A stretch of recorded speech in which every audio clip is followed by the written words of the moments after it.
I mean, again, let's speculate, and I'll still end up on the front page of the Daily Mirror with this. But let's say that it's real, and there is a way that it interacts with different cultures, according to the cultural necessities of the moment. Maybe it's looking for people smart enough to see it for what it is. And so I often think of it, and this is, maybe a little narcissistic. I think of it as an intelligence test. It's kind of like the mirror test for animals. You put a mirror in the jungle and you wait for it to come by. And how long does it take until they figure out that it's them, as opposed to just another animal that they should attack? And it's like the same thing with, if you're smart enough and you see the anomaly and you recognize it as something that is out of place and that might either be a danger or an opportunity, then, in both cases, it's a genetically favored something about it. Right. The one that doesn't recognize the opportunity loses the opportunity. The one that doesn't recognize the threat ends up not passing on their genes. Well, it just makes you very special. It just makes you very special and different from many others. So special and different, right? I don't know, it seems kind of narcissistic, but yeah, we're going to talk about it. We're going to be watching some interesting ass clips today, guys. So welcome back to a brand new video on the goddamn internet. And yeah, today we're going to be talking about Garry Nolan, and he has some interesting takes, okay? So make sure you subscribe right now, notifications on, to not miss a thing, to be always updated, and to show some support. Share this with anyone you know, friends, family. This helps the absolute most. And like the video, so I know you like this type of content and would like to see more. Most of you watching right now are not subscribed, so I'd appreciate the absolute fuck out of you if you subscribe. So get your snacks, get your popcorn, and let's watch this shit. Have you seen any of Garry Nolan stuff on the metallurgy, on the different samples that they've collected from these supposed down crafts that defy all our understanding of how to create alloys and how expensive it would be to craft these things? Let me ask you a question.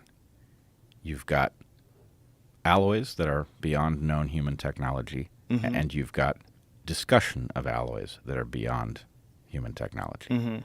Which is it? Well, it's certainly discussions. That's the problem. Right. I mean, I don't know who... See if you can find anything on Garry Nolan's samples. So Diana Pasulka, who'd been on the podcast before, she had done some excavating of these areas where they purport that these things had crashed and they could still find pieces, which... made me a little skeptical. As soon as I see you still find, you didn't pick them all up. Like, why wouldn't they send someone out there to pick everything up? Why would you? You would sift.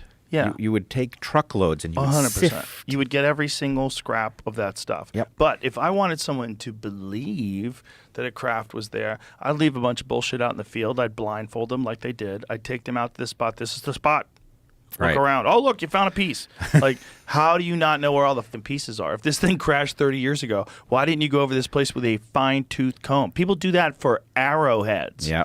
Why would you not do that for alien craft metal? Of course you would. Yeah. Also, there's the other problem. It's like, why are these things crashing? Right. Exactly. They're so good. They can get here from another dimension. They're partying. They got here, and they just they don't know they get a hold of some Jack Daniels. The next thing you know, they're crashed in the sand. They're having a good time in America.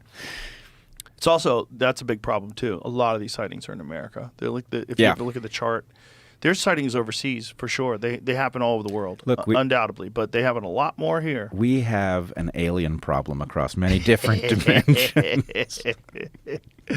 Yeah, we do. We have multiple alien problems. Yeah, we have multiple. That's another thing that they're gaslighting people on. The idea that they would let people come over here so they would vote. Of course they would. That's a great way to get voters. So these are these pieces that Garry Nolan claims to have had. And what does it say about these pieces? I mean, I could only find it in the video. I was trying to find pictures. U.S. of it somewhere explosion. Else. Okay, so this is from how do you say that? Ubatuba, Brazil. So this is a different. It might be a different pronunciation in Portuguese, But this is a different crash than the Varginha one. So there's been multiple sightings and things happen in Brazil, apparently. Brazil also has a little bit of an alien problem. Oh, yeah, a little one. But the Varginha one is wild. That's the most wild one. Yeah, but those fragments there appeared, from where I'm sitting, to look like they were made of pixels. Let me see that again. That could just be a low-resolution photograph. No, I'm kidding with you. I'm just saying we're looking at that thing as if we know that it's a fragment of metal and we're being told that it has properties that are unfamiliar. But what we have, the evidence you and I have, is pixels. Right. Sure. We're not there. We don't get to see these things. Also, even if you gave it to me, how's that going to help me? I have no idea what you're... Yeah, I don't know what that is. Yeah. I don't even if you gave me the microscopes to look at it, I'm like, what am I seeing? Right. I'm seeing layers? Is that what this is? Like, right. How'd they do this? Right. So that's why, look, I want a team of honest biologists to look at some space biology. That would settle this immediately. Yeah, immediately. Immediately. Yeah. Like if there really is a body.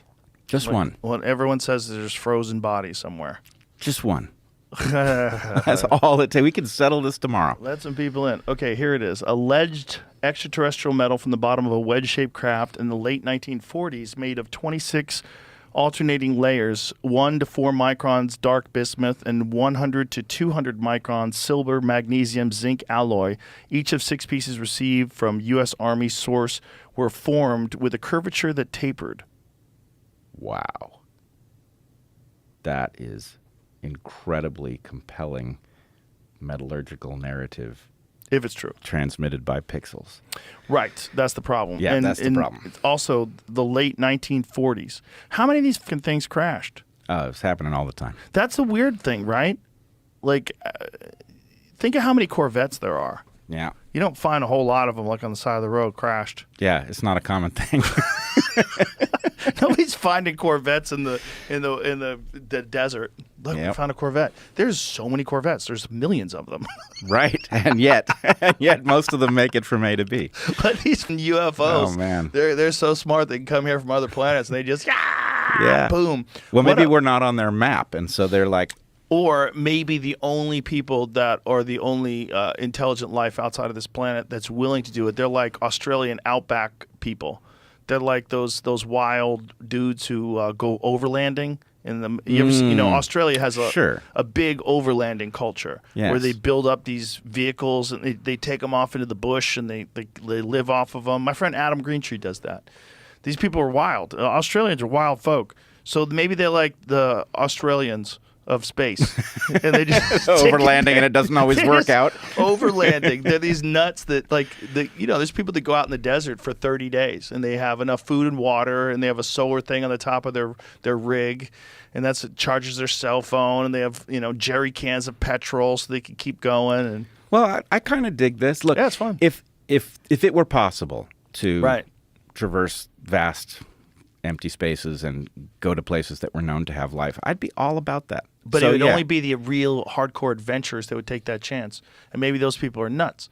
Maybe those alien people are nuts just like the human people are nuts that do that kind of stuff. Right. They like to get into trouble, winch themselves out. And wild people. Yeah. They got winches on their spaceships. Exactly. In conclusion today, guys, let me know what you thought about this video. Garry Nolan, good guy, bad guy, what do you think about him? He's so much content out there on him and about him. Seems a bit narcissistic, egotistic, but he is definitely smart. So the work he's done is pretty notable. Him taking shots at Neil deGrasse Tyson for the right reasons is pretty notable. So I think there's definitely some measuring you can do with whether you think he's a good person or not. Definitely a debate there, weighing options, weighing facts and statements, etc., actions. But he also has some really weird and interesting stories from when he was young. He could see things outside his windows or some shit. And he speaks about this whole phenomenon really weirdly, and he's part of the Soul Foundation, if I am not wrong. So all these things are pretty interesting. Let me know what you guys think about soul in general and all the participants. And where the fuck is David Grush, guys? Am I right? But in conclusion, subscribe, notifications on. I'll see you guys in the next one. And yeah, enjoy your motherfucking day, guys.